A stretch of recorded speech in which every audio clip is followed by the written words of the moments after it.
મારું નામ હર્ષિતા પ્રકાશ કુમાર જાની છે. હું છેલ્લા 2-3 વર્ષથી ઢીંચણની તકલીફથી બહુ હેરાન થતી હતી. ચાલી નથી શકતી, ઘરનું કામ નથી કરી શકતી અને ટોટલ બેડ રેસ્ટ હતો.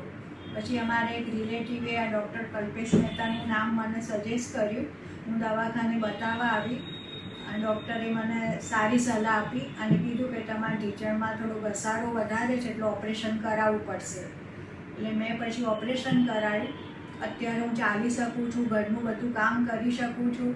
અહીંનો સ્ટાફ બહુ સારો છે, ટ્રીટમેન્ટે સર સારી આપે છે અને સાહેબનો સ્વભાવ એ બહુ સારો છે. બહુ સારું પરિણામ મળે છે.